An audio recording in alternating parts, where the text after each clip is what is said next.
Quem tiver caneta e quiser anotar também, nós vamos fazer um estudo legal aqui. Esse estudo é muito bom. Eu comecei esse estudo essa semana lá, que eu estou no propósito de oração na igreja à tarde.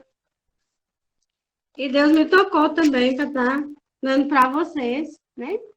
Falar sobre isso esta noite. Amém? Glória a Deus. Então, vamos Amém. abrir a nossa Bíblia em 1 Reis 30. Deixar ela abertinha aí, nós vamos ler daqui a pouquinho. Eu vou falar sobre a oração. A oração só será eficaz, ou seja, respondida, se ao falarmos com Deus tivermos absoluta certeza que Ele está com seus ouvidos atentos aos nossos clamores. Se isso não acontecer, na hora em que estivermos orando, nossas palavras serão vãs. Por isso mesmo, o ambiente no qual devemos orar deve ser propício, a fim de podermos nos concentrar naquilo que estamos fazendo, com todo o fervor do coração. Quando o Senhor Jesus ensinou seus discípulos a oração do Pai Nosso, não era a sua intenção que nós a usássemos literalmente todas as vezes que desejássemos falar com Deus. Pelo contrário, ele quis deixar um modelo de como devemos nos comunicar com o nosso Pai Celestial. Características de uma oração. Nós podemos dividir a oração em 3 partes, né? Primeiro, nós devemos adorar o Senhor, cantar louvores, né? Bater palmas, algo assim, né? Agradecer ao Senhor, ser grato a Ele. Isso é adoração, louvar a Deus de uma forma que Ele receba a nossa adoração, nosso elogio, nossa conexão com Ele. Segundo, as súplicas, né? As nossas petições, aquilo que precisamos, necessitamos. E depois, terceiro, a gente temos agradecer por aquilo que nós já oramos, que nós já pedimos, agradecer por aquilo que Deus já nos deu, mesmo ainda estando esperando. Né? Eu sempre faço isso. E isso é muito bom, eu sempre agradeço ao Senhor por tudo aquilo que eu pedi, mas ainda não recebi, mas eu sei que o mundo espiritual já foi liberado. Então, o tempo de Deus nas nossas vidas é aquele tempo que Ele está nos ensinando, nos capacitando ainda para receber o melhor dele. Porque muitas vezes nós pedimos a Deus algo e Deus tem muito, muito maior, um plano muito maior, uma promessa muito maior para nós, né? Então, nós devemos sempre agradecer por tudo aquilo que a gente precisa, por tudo aquilo que a gente pede ao Senhor. Adoração é essencial para que se possa entrar na presença de Deus em oração. Ela enriquece a nossa vontade, além de mostrar a sinceridade da alma, significando, honrando e magnificando ainda mais o nosso Senhor e Deus. Ao entrarmos na presença do Senhor, adorando, estamos reconhecendo a sua santidade. Eis aqui alguns exemplos de oração que alcançaram os objetivos. Em todas elas, podemos verificar que a adoração foi a primeira coisa que se fez. Então, aqui eu vou ler o versículo 1 Reis 30, né?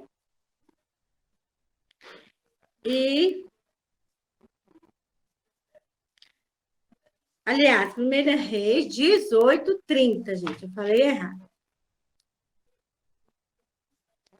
E eu vou ler o 36, porque é muito grande.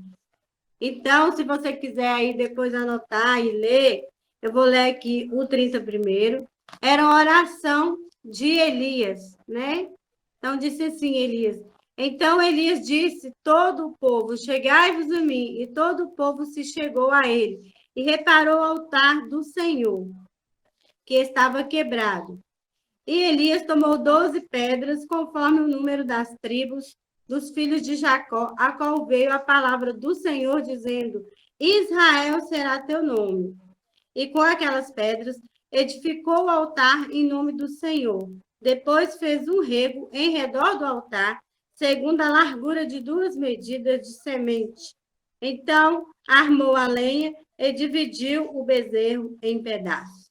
E o pôs sobre a lenha, e disse: Encheia de água 4 cântaros, e derramai sobre o holocausto e sobre a lenha.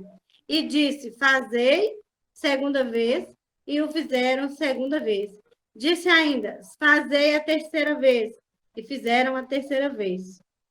De maneira que a água corria ao redor do altar, e ainda até o rego encheu de água. Sucedeu que, oferecendo-se a oferta de manjares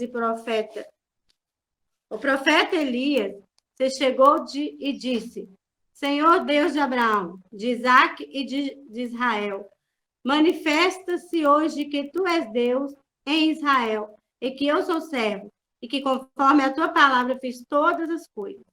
Responde-me, Senhor, responde-me, para que este povo conheça que tu, Senhor, és Deus, e que tu fizeste tornar o seu coração para trás. Então caiu fogo do céu e consumiu o holocausto, e a lenha, as pedras e o pó. E ainda lambeu a água que estava no rego. O que, vendo todo o povo, caiu sobre os seus rostos e disse: Só o Senhor é Deus, só o Senhor é Deus. Amém?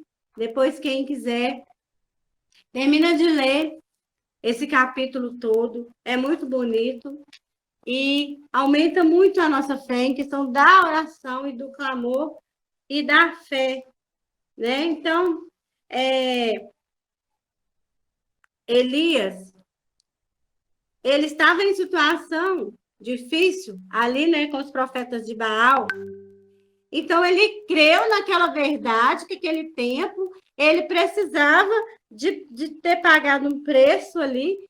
E Elias orou e clamou e teve fé. E aconteceu o quê? Que caiu fogo dos céus. E muitas vezes, hoje, nós precisamos viver esse tempo de cair fogo do céu, de pedir cair fogo do céu, literalmente. Porque, às vezes, nós precisamos de algo tão urgente que a gente tenha que clamar e fazer algo para Deus que é inadmissível, que aos olhos do homem a gente não deveria fazer. Né? Então, se Deus manda fazer algo, vá até tal lugar e fala algo, você vá e fala.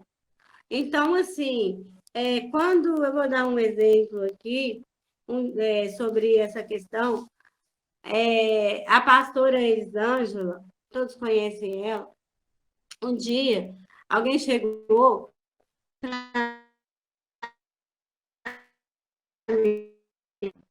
liga para ela porque ela precisa que você vá lá.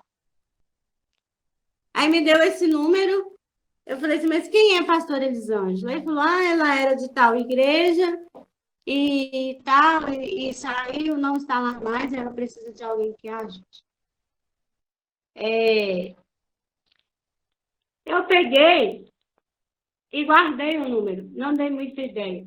Coloquei o número, um papelzinho, coloquei o número dentro do bolso e esqueci daquele número. Passou uns 15 dias, eu peguei, fui vestir a calça de novo, achei o papel. Falei assim, gente, se esse número tá aqui, vou ligar. Aí, eu falei, depois eu ligo, ainda ficou mais uns 5 dias ainda. E um dia eu resolvi ligar para ela. Aí liguei e falei assim com ela, é a pastora Elisângela? Ela falou, sim. Aí eu perguntei para ela onde ela morava, se eu podia ir na casa dela. Ela falou assim, sim.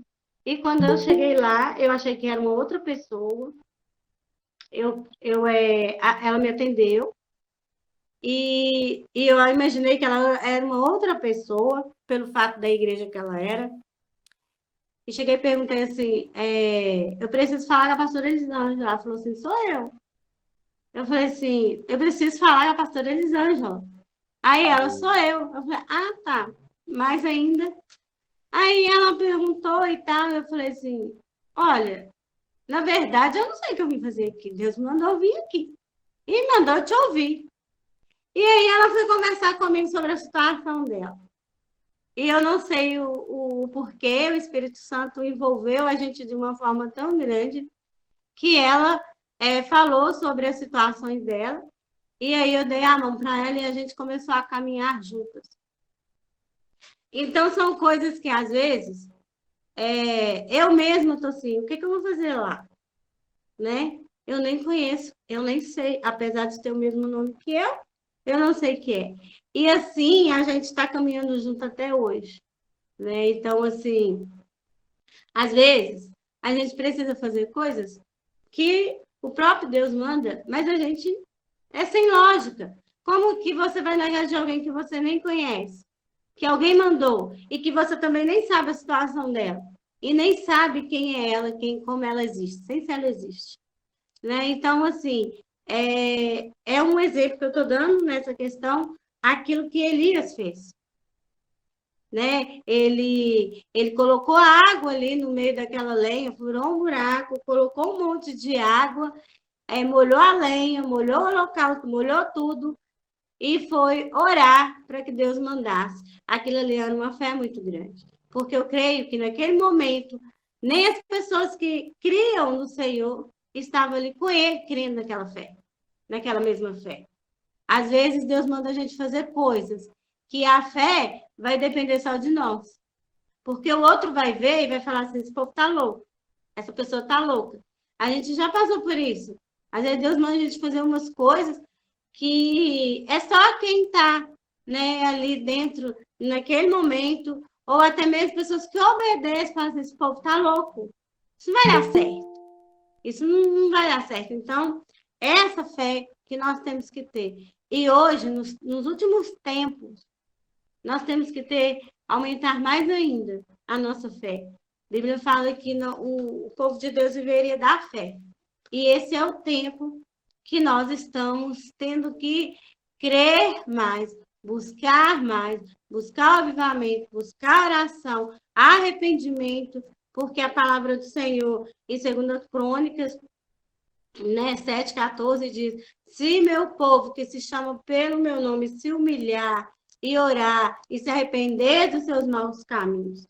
Então, o avivamento que Deus deseja não é movimento, é o arrependimento, é a oração, é o clamor, e com isso, o Senhor faz o milagre de trazer pessoas. A oração, clamor, avivamento, quebrantamento, humildade, traz o outro que está lá fora, traz a casa do Senhor, traz aquele momento.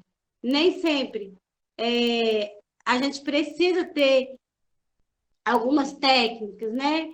Algumas coisas para fazer diferente para chamar. Às vezes, é o Senhor que faz. Sem oração, sem clamor e sem esse avivamento que Deus deseja nesta terra, nós não vamos conseguir ganhar almas para o Senhor.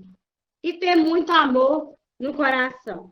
E aqui tem alguns versículos, se você quiser anotar, que fala de oração que foram respondidas.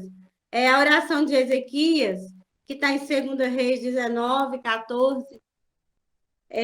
A oração de Elias, como eu disse aqui, que foi primeiro, né? 1 Reis 18, 36 ao 36.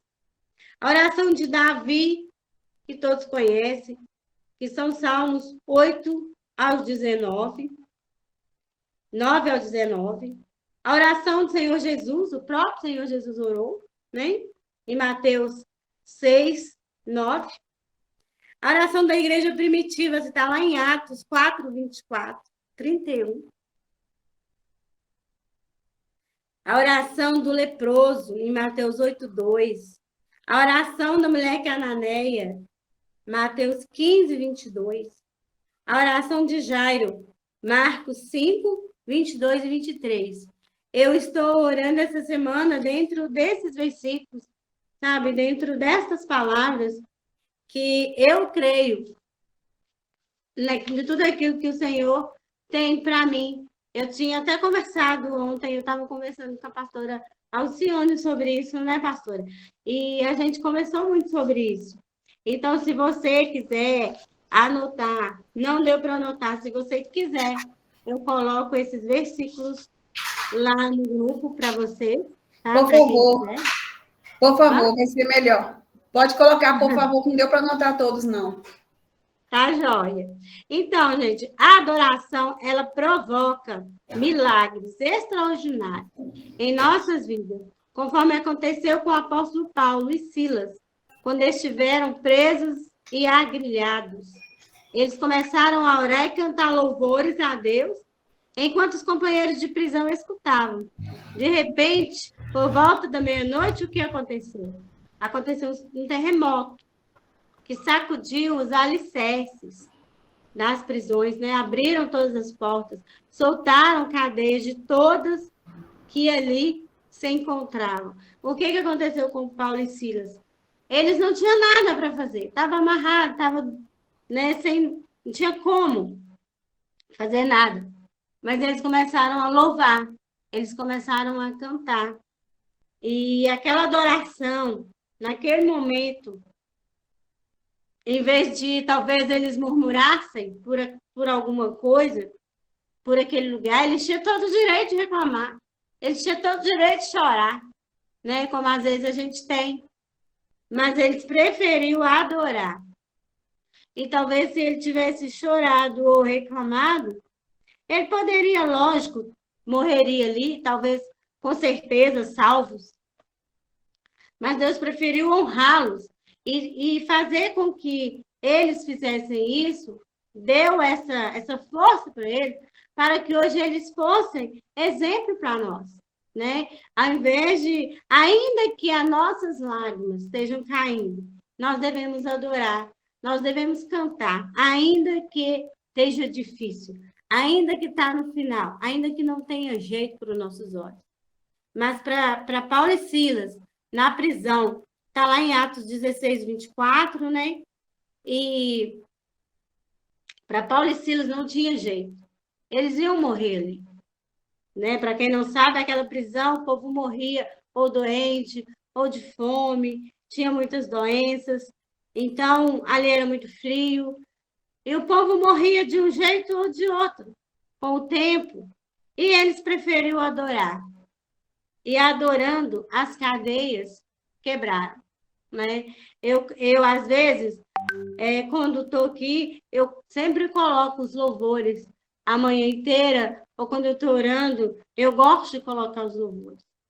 E às vezes a gente vai adorando, vai orando, de repente a gente já está falando em língua, já está marchando, já está expulsando os demônios, Deus traz a nossa mente, quem precisa de oração, de repente Deus te coloca para orar por pessoas que você nem conhece, ou que você conhece, mas você às vezes não está lembrando dela. Depois ela chega para você e fala do livramento que Deus tem. Outro dia eu comecei a orar pela vida assim do Douglas, de repente, e orando por ele, Deus me tocou para orar por ele, e orei, e de repente a senhora me liga, falando que ele tinha na moto, mas que tinha só machucado a mão e a moto estragou um pouco. Então, Deus, quando você está orando, quando você conecta o tempo todo com clamor, com adoração,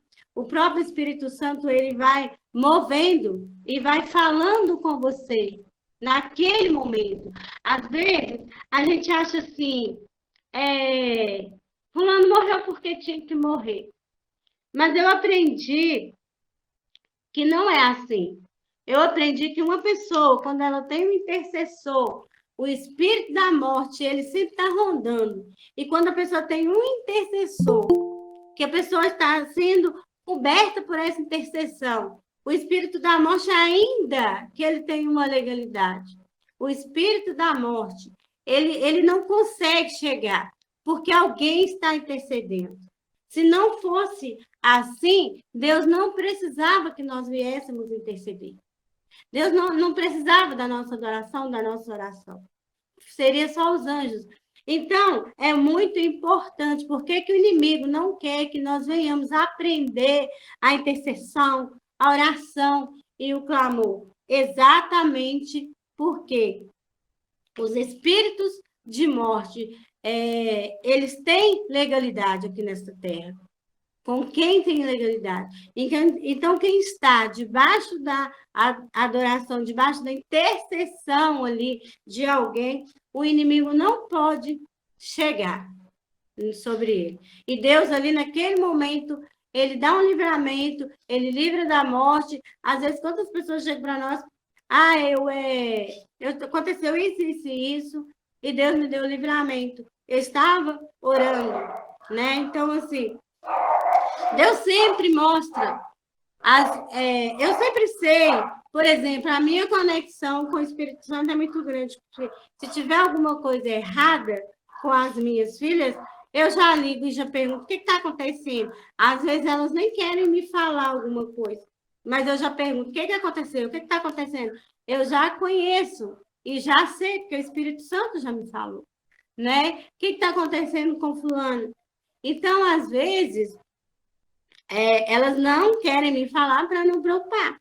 Mas não adianta, eu vejo e já falo, pode me falar que eu já sei, né? Então, quando você tem essa conexão, busca o Senhor, e é muito maravilhoso. Você consegue ver o que o diabo está tentando fazer com os entes queridos, com alguém amigo, e aí você vai interceder naquele momento e Deus manda os anjos lá e tira aquele anjo de morte, aquele enviado de morte, aquele espírito maligno ali, e faz uma obra muito grande. Então, isso é muito importante, ser intercessor, estar orando o tempo todo. Amém? Nós temos aí até 8h20. As súplicas. O Senhor Jesus, antes de nos ensinar a oração do Pai Nosso, afirmou, porque Deus, o vosso Pai, sabe que tendes necessidades antes que ele peça. Mateus 6:8. O Senhor sabe do que nós precisamos. Realmente, todas as nossas súplicas são conhecidas de Deus antes mesmo de externarmos. Mas é necessário que peçamos. É necessário, enquanto fazemos nossos pedidos, estamos também despertando a nossa fé. Então, quando nós estamos pedindo, quando nós estamos orando, nós estamos exercitando a nossa fé, despertando a nossa fé. Quanto mais nós oramos, mais a nossa fé aumenta, né? Na busca de um contato maior com Deus. Ao recebermos as respostas das nossas orações, o Senhor recebe ainda mais a glória da nossa parte. Daí, quanto mais pedimos, mais receberemos, mais glorificaremos o Senhor. Essa é a razão pela qual o Senhor Jesus disse: e tudo quando pedides em meu nome, isso farei, a fim de que o Pai seja glorificado no Filho. Está lá em João 13:14. O que pedir e o que não pedir. De repente a gente fica assim, será que eu posso pedir isso? Será que eu não devo pedir aquilo? Será que separa o bem? Temos de considerar se nossos pedidos glorificarão a Deus, ou se servirão apenas para nos afastarem ainda mais dele. Isto é, com os prazeres da carne. A esse respeito, Tiago nos admoesta, dizendo... eu estou lendo aqui, está meio... de onde procedem guerras, né, contendas que há em nós? De onde, senão, dos prazeres que militamos na nossa carne? Então, está lá em Tiago 4:1-4, não vou ler tudo, mas depois eu vou colocar aí, se você quiser ler, vai ser muito bom. Então, todos os pedidos que fizermos a Deus precisam estar de acordo com a Escritura Sagrada e sempre segundo a vontade de Deus. A cura de uma enfermidade, por exemplo, é a vontade de Deus, está determinada na Bíblia, o próprio Senhor ministrou para tantos quantos chegaram até Ele. A vida financeira abençoada é uma promessa de Deus e do Senhor Jesus, que está lá em Malaquias 3:10. Malaquias 3:10. E João 10:10. A paz celestial também é da inteira vontade de Deus. Resumindo, podemos falar com Deus e pedir tudo o que se encontra dentro destes parâmetros. Primeiro, bênção física, cura divina, bênção financeira, suprimento amplo para as nossas necessidades materiais. Bênçãos espirituais, a salvação eterna em Cristo.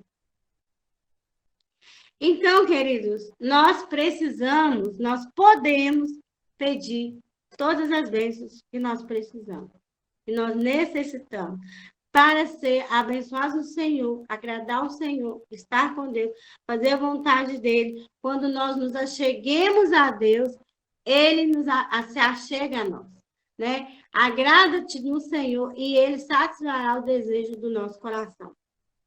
E quando isso acontece? Quando nós estamos satisfazendo a vontade do Senhor, Ele agrada o nosso coração. Ele tem prazer em nos agradar. Até os sonhos, né, de conhecer algum país, de viajar para algum lugar, um sonho, seja lá qual o nosso sonho, mas quando nós buscamos a Deus, e esse sonho vai servir para que cada dia nós venhamos mais glorificar o Senhor, Deus tem prazer em nos presentear, porque é presente. O Senhor ama nos presentear, né? É o Pai. O Pai ama presentear. A gente, como pai, como vô, a gente quer comprar para os nossos filhos. A gente ama presentear nossos filhos. E é isso que é o nosso Pai querido. Mas, se o filho não agrada ao Senhor, se o filho não agrada ao Pai, ele também vai se largando, né? Vai deixando o filho lá. E quando ele começar a agradar, o pai nunca deixou de ser pai, nunca vai deixar. E quando a gente começa a agradar o Senhor começa a agradar os filhos dele. Não é assim com todos que fazem? Quando agradecemos ao Senhor antecipadamente por um pedido, estamos provando a Ele a nossa fé. Nada do que foi explanado, entretanto, teria valor se não usássemos a chave para sermos atendidos. O nome do Senhor Jesus Cristo, o segredo do milagre, o nosso de cada dia, conforme Ele mesmo disse. Né? E tudo quanto pedisse em meu nome, isso farei. Amém? João 14:13. O jejum é uma parcial ou total de alimentos e tem por finalidade afligir o corpo físico, a fim de alcançar mais força para o corpo espiritual. Não é que o corpo físico precise ser castigado, mas quando há um jejum, o corpo espiritual fica mais desprendido e, consequentemente, mais apto para buscar um contato íntimo e profundo com Deus, que é o Espírito de Deus. Amém? Glória a Deus.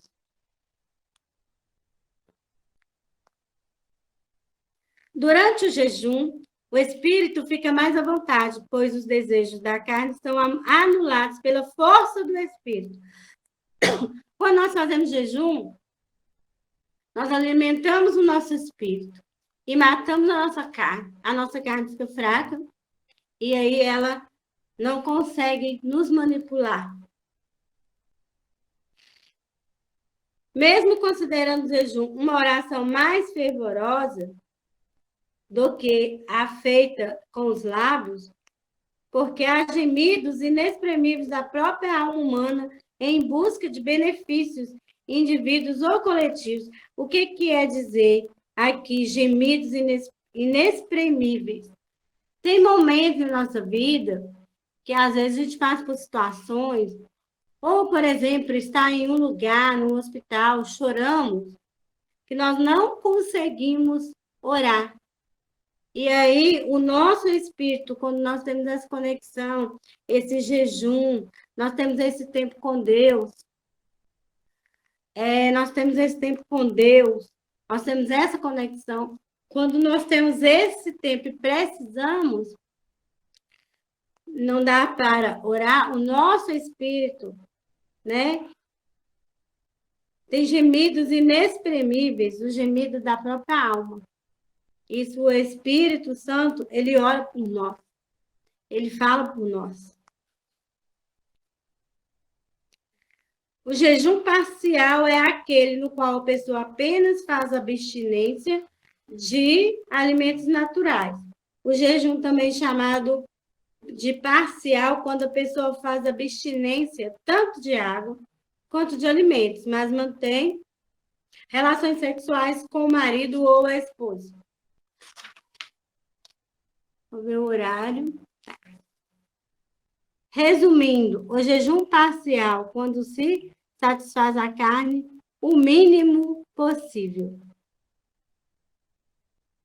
O jejum total é aquele no qual a pessoa faz abstinência de tudo o que diz respeito ao seu corpo físico, que foi o caso de Moisés, que está lá em Êxodo 34, 28. E ali esteve com o Senhor 40 dias e 40 noites, não comeu pão, nem bebeu água. E escreveu nas tábuas as palavras da aliança e as 10 palavras.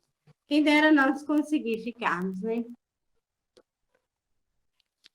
Nesse tipo de jejum, há total desprendimento do espírito para com a carne. No jejum parcial, há um parcial desprendimento. Não podemos afirmar ser um jejum mais importante que o outro, porque ambos são jejuns. E também porque depende de cada pessoa, pois nem todas têm condições físicas o suficiente para suportar um jejum completo.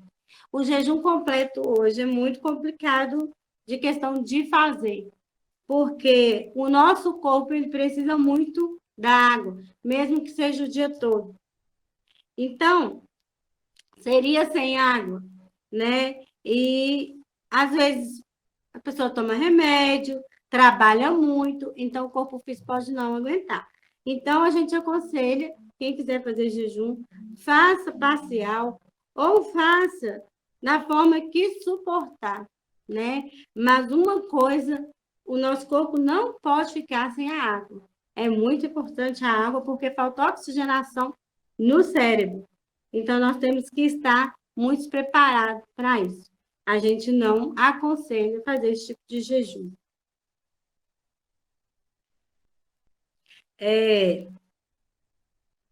Então, amados, eu vou parar por aqui, porque é um estudo maior.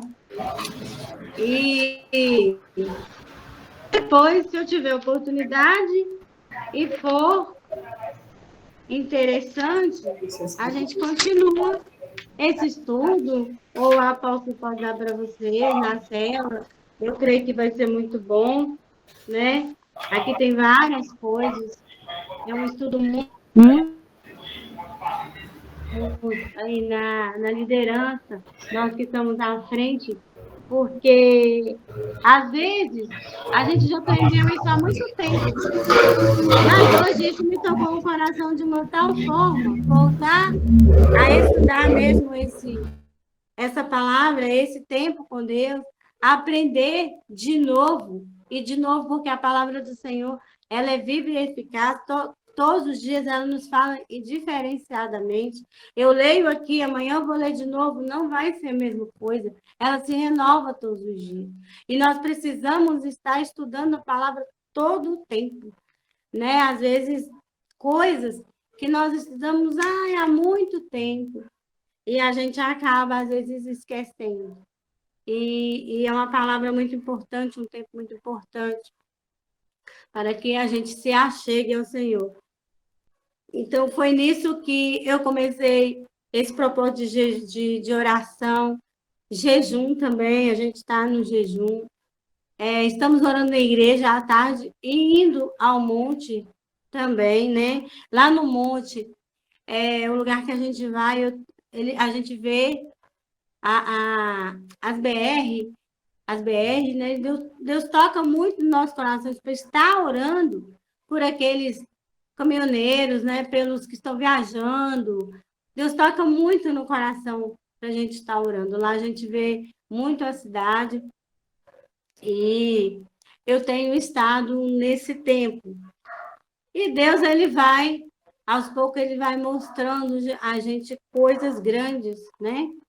Coisas que a gente às vezes nem imaginava e nem pensava, tanto para o bem quanto para o mal. Porque Deus, quando você começa essa conexão, Deus abre um mundo espiritual para você. Deus te mostra, te guia, te mostra o que o inimigo está tentando atacar na sua vida, na sua família, e também aquilo que Deus tem para você, né? Grandes coisas o Senhor tem para nós. Então, é isso. Eu quero. Vamos orar. Nós vamos ter aí um tempo aí de estar conversando também um pouquinho, né? E eu quero que vocês coloquem a mão nos seus corações.